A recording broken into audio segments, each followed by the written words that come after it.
Guys welcome to my channel, welcome to বদলা lifestyle. আশা করি সবাই ভালো আছো। বদলা ফ্রেশ অ্যান্ড নিউ ভিডিওতে তোমাদের সবাইকে স্বাগত। তো আজকের ভিডিওর কারণ হচ্ছে, আগের দিন যেরকম আমি চলে এসেছিলাম, মানে হোস্টেল থেকে ডাইরেক্ট বাড়ি এসেছি। দিদির বাড়ি মাঝখানে আমার হোল্ড করার কথা ছিল, জামা কাপড় দেওয়ার কথা ছিল, যেগুলো দিদি ধুয়ে দেবে সেগুলো দেয়নি, মানে ওরা ছিল না। তো আজকে ভাবছি দিদিকে দিয়ে আসি, কারণ অনেক জামা কাপড়, অনেক বিছানা চাদর টাদর অনেক কিছু রয়েছে, যেগুলো ধুতে ওর একটু টাইম লাগবে। তো ভাবছি সেগুলোকে দিয়ে আসবো। তারপরে নেক্সট আমি হয়তো ভাইফোঁটায় যাবো। তার মাঝে আবার বদ্রির বাড়িতে কিছু জিনিস আছে ছোটদির, যেগুলোকে আমাকে নিয়ে আসতে হবে। সেগুলো আবার ভাবছি মাঝখানে একদিন ছোটদির বাড়িতেও যাবো, অনেক দিন হলো এদের বাড়ি যাই না। ছোটদির বাড়ি গেলে আবার সেগুলোকে দিতে যেতে হবে, সেই কারণে আগে আমাকে বড়দির বাড়ি যেতে হবে। তো আগে যখন বড়দির বাড়ি যেতে হবে, তাহলে একবারে ভাবলাম সেই জামা কাপড় যেগুলো নিয়ে এসেছি ও দেবে বলে, সেগুলোকে দিয়ে আসি। ও ধুয়ে টুয়ে শুকিয়ে রাখুক ঠিকঠাকভাবে, তারপরে আমি একবারে গিয়ে একদিন নিয়ে আসবো। তো হঠাৎ সকালবেলা হঠাৎ করে ঠিক হয়েছে, মানে কোনো কিছু ঠিক ছিল না সকালবেলায়। আমার বাজার যাওয়ার কথা, কালকে পনির আনতে বলেছিল মা, সেটা সব পাইনি। সকালে আনতে যাবো, তো তখন বললাম যে যাবো না দিদি বাড়িতে যাবো। বললো ঠিক আছে দিদি বাড়িতেই যা, যদি যাস। বা ওদের জন্য বাড়িতে আখ হয়েছিল, সেখানে আখ কাটলাম, কেটে কুটে এখন সব নিয়ে গুছিয়ে দিদি বাড়ির জন্য বেরোচ্ছি। সময় খুবই কম, ট্রেন খুব শিগগিরই আছে। তো চলো আজকে আর বেশি ভাট না বকে আজকে ভিডিও শুরু করা যাক। অসম্ভব লেভেলের রোদ আর গরম আজকে, তার মধ্যে আমরা ভুলভাল জামা পরে চলেছি। যাই হোক, সেটা কিছু না। এই ব্যাপারটা হচ্ছে, ভাগনা ভাগ্নের সাইজ এমন হয়ে গেছে, মানে বড়টা বেশি বড়, ওর জন্য কিনেও বুঝতে পারছি না, ছোট এতই ছোট ওর জন্য কিনেও বুঝতে পারছি না। ঠিকঠাক কিছু একটা নেওয়ার কথা ভাবছিলাম, আগে যেরকম একটা লজেন্স, চিপস, ক্যাডবেরি এসব নিলে হয়ে যেত। বড়টা এখন এত বড় হয়ে গেছে, ওসব ও খায় না। ছোটটা এত ছোট যে ওসব ও খায় না, এখন ওসব খাওয়ার বয়স ওর হয়নি। এখন আমি কনফিউশনে পড়ে গেছি যে কি নিয়ে যাওয়া যায়, সামনে যদি কিছু পাই। হৃদয়পুর স্টেশনে নামতে দেখি প্ল্যাটফর্মের পাশে একটা বেশ ছোটখাটো সুন্দর একটা মণ্ডপ হয়েছে। তো ভাবলাম এখানে যাই, ভেতর থেকে প্রথম প্রতিমা দর্শন করেই আসি। এবছর কালী পুজোর প্রথম প্রতিমা দর্শন করছি। দিদির বাড়ির সামনে আসতে দেখি বেলকনিতে দাঁড়িয়ে মাম্মি বাইরে কিছু একটা দেখছিল। যাই হোক, আমি ডাকায় ও আমাকে দেখে একটু হাত নেড়ে দিল। রুমে আসার সাথে সাথে ব্যাগ রাখার আগে মাম্মি আমাকে কিছু দেখাবে বলে মাম্মি এসছে। অফিস থেকে কি বাবা দিওয়ালি গিফট পেয়েছে সেটা দেখাবে বলে নিয়ে এসছে আমাকে। বুয়া,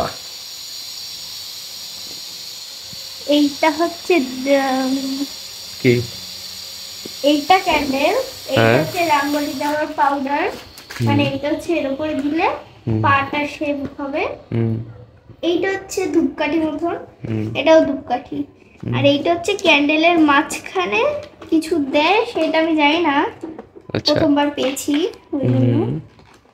ওইটা ওইটা ঠিক আছে, ওইটা এটা আমরা বুঝে গেছি। আমরা এখন কাজ পাচ্ছি না, সে কারণে মিশুকের গিফট আনবক্স করছি। এখন সেটাকে আবার নাকি বক্স করে রাখতে হবে। এরকম দিদি কাটছে, আমি কিন্তু কাটিনি মামা। এই ভিডিও দেখার পর চাঁদ কান্নাকাটি করলে সেই দায় আমার নয়। হাততালি দাও, হাততালি।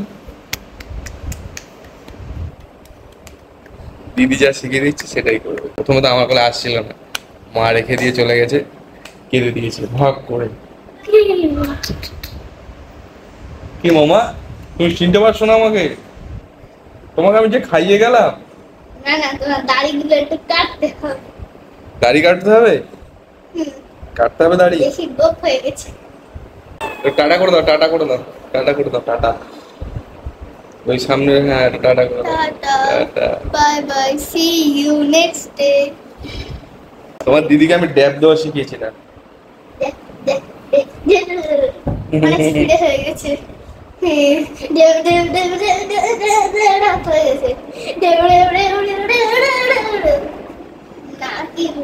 করছে আর হাসছে। কিছু একটা কিনেছে, সেটা এখন দেখাবে আমাদেরকে। Labubu pencil box. Labubu pencil box, Labubu pencil. ইরেজারটা পিঙ্ক কালার, এটা তো শুধুই পিঙ্ক কালার। আর এই লাবুবু আমার কান ধরে টানাটানি করছে। আমার কানে কিছু একটা পেয়েছে, আছে যেটা লাইট জ্বলে। ফাইনালি এখন লাইটটা জ্বলেছে, মাঝখানে কিছুক্ষণ জ্বলছিল না। কোনো টেকনিক দেখাচ্ছে, হচ্ছে কোনো একা একাই উঠতে পারে। তো মা মনে ঝাড় দিচ্ছে ওখানে, এখানে মা ঝাড় দিচ্ছে, আমি জানি না। এখনই আসলে আচ্ছা, মা ঝাড় দিচ্ছে। এই তো উঠে যাচ্ছে। এখানে কিছু নেই, চলো চলো। বাহ, ভেরি গুড। আর করেই দেবে এই তোমার মা দাও না মুড়িয়ে নতুন জামা ফ্রক দাও না মুড়িয়ে নতুন নতুন করে না চালিয়েছো মুড়িয়ে নতুন নতুন করে না চালিয়েছো মুড়িয়ে আজ সবার সাথে আনন্দেতে জানিয়ে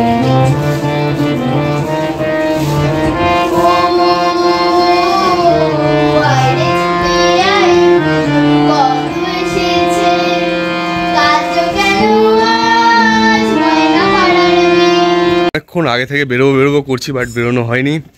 এই টুকটাক কাজ করতে করতে করতে করতে দেরি হয়ে গেল। তারপরে ছোটোটা ঘুমালো, ছোটোটাকে ঘুম পাড়িয়ে তারপরে আমি এখন ফাইনালি বেরিয়েছি। ট্রেনে জানি না এখনও কতটা ভিড় হবে। এই এরকম এই জিনিস আমাকে এখন ছর্দির, এই টোটাল জিনিসটাই ছর্দির, ব্যাগে যা আছে তাও ছর্দির।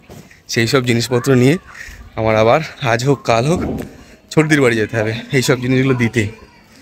এই হচ্ছে আমার কাজ, এই জন্যই বাড়ি আসি না। আর রাস্তায় এখন একটা অটো টোটো কিচ্ছু নেই, আর 10-12 মিনিট বাদে ট্রেন আছে। মনে হচ্ছে হেঁটেই যেতে হবে এইটুখানি রাস্তা। কত সব ঠিকঠাক আছে কিনা আমার কোনো গ্যারান্টি নেই। যা ভিড় ছিল ট্রেনে, যেভাবে যাও উঠতে পেরেছি এটাই অনেক। চেপে চুপে কষ্টের মধ্যে এসছি গোবরডাঙায়, তারপরে নামতে পেরেছি, এটাও অনেক। আমি প্রথমে না বারাসাত অবধি হয়তো ভিড় হবে, তারপরে হয়তো আর ভিড় থাকবে না, বাট দেখি না ভিড় কন্টিনিউ রয়েছে। গোবরডাঙা অবধি প্রায় ভিড় রয়েছে। আগেও গোবরডাঙা অনেকটা খালি হয়ে গেছে, জানি না মানুষজন এত কেন বেরোচ্ছে। আমার মতন হয়তো দরকারই বেরোচ্ছে। এখন দেখি বাড়ি যাই, বাড়ি গিয়ে ফ্রেশ ট্রেশ হবো। কাল গেছিলাম বদ্দির বাড়ি জিনিসপত্র নিয়ে, আজকে আমার ডিউটি পড়েছে ছোটদির বাড়ি। ছোটদির বাড়ি সেই জিনিসপত্রগুলো আবার নিয়ে যেতে হবে। কিছু জিনিস বদ্দির বাড়ি থেকে এসছে, কিছু জিনিস আমার বাড়ি থেকে অ্যাড অন হয়েছে, এখন সেইগুলো নিয়ে যেতে হবে। এই দুপুর রোদের মধ্যে ভেবেছিলাম এখন যাব না, পরে যাব। ভাগ্নে আমার এতবার ফোন করছে, মামা কখন আসছো কখন আসছো, মানে ফোন রাখতে চাই না, কেটে দিচ্ছি, আবার ফোন করছে কখন আসবা কখন আসবা। তা ভাবলাম যাই, এই দুপুর এখন 1:30 বাজে, রোদের মধ্যে মাথা ফাটাতে ফাটাতে এই রোদের মধ্যে এখন যাব। কি ছেলেটাকে একটু শান্ত করি যে না আমি এসছি। গিয়ে আমাকে দেখে ভয়তেই এক কোণে চুপচাপ বসে থাকবে, তাও কখন আসবা কখন আসবা। যাই গিয়ে একটু দেখা দিয়ে আসি।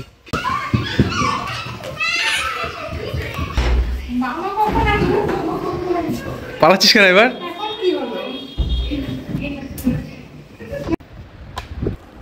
কি করে মারতে হয়, কি করে মারতে হয়? তা তুমি কি জানো?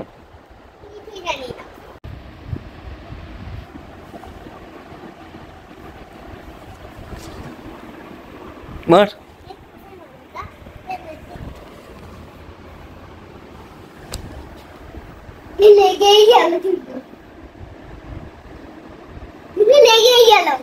দুপুরে বাবু আমার সাথে খেলতে খেলতে ঘুমিয়ে পড়েছিল, এখন তিনি উঠছেন।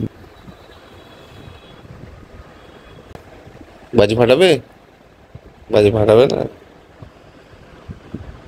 আবার ঘুমাবে। ঘুমাও, গুড নাইট। তো এবার বাড়ি ফেরার পালা। কোনো মতে আমি টুপি টাপা পরিয়ে একদম পালিয়ে বাড়ি থেকে বেরিয়ে এসেছি। চাঁদ বুঝতে পারিনি। যাওয়ার পথে চারিদিকে লাইটিং প্যান্ডেল দেখতে দেখতে এখন ফিরছি। রাস্তায় অটো করে ফিরছিলাম, তো হঠাৎ এক প্যান্ডেলের সামনে আমাদের অটো দাঁড় করিয়ে হাতে প্রসাদ ধরিয়ে দিল, বললো দাদা আগে প্রসাদ খাও তারপরে যাবে। এরকম আন্তরিকতা শুধু গ্রামগঞ্জের পুজোতেই সম্ভব। কালকে সন্ধ্যা দিদির বাড়ি থেকে এমন ভাবে এসেছি যে মানে ওদের বাড়ি থেকে এত খাইয়ে দাইয়ে পাঠিয়েছে যে রাতে আমার আর খেতে হয়নি। চাঁদ তো কিছুতেই ছাড়বে না। তো যাই হোক, ওরা মানে চাঁদকে নিয়ে যখন বাজারে গেছিলো মানে দিদি আর জাইমু, সেই ফাঁকে আমি টুক করে পালিয়ে চলে এসেছি। তো সেখানে আর বুঝতে পারিনি, রাতে আবার কান্নাকাটি করেছে, মামা কোথায় গেল মামা কোথায় গেল। তারপর ভিডিও কল করেছিল, কথা টথা হয়েছে, তো সেটেলমেন্ট হয়েছে। তো এই ছিল দিদিদের বাড়ির ভিডিও। বদ্দির বাড়ি গেলাম, ছোটদির বাড়ি গেলাম। আসার সময় আমাকে আবার একটা এক বোঝা ব্যাগ নিয়ে আসতে হয়েছে। সেই ব্যাগে আবার অনেক লোকের জিনিসপত্র আছে, সেগুলো ডিস্ট্রিবিউট করতে হবে। এই হচ্ছে আমার আসলে দিদি বাড়ির কাজ, মানে বাড়ি আর ফ্যামিলিদের মধ্যে যে কাজগুলো করতে হয়, এইসব কাজ আমাকে করতে হয়। এটা এইবার না, প্রত্যেকবারই মোটামুটি এরকম কম বেশি করতেই হয়। তো এই ছিল আজকের ভিডিও। এতদূর দেখার জন্য সবাইকে অসংখ্য অসংখ্য ধন্যবাদ। দেখা হচ্ছে পরে নেক্সট ভিডিওতে। সবাই ভালো থেকো, টাটা।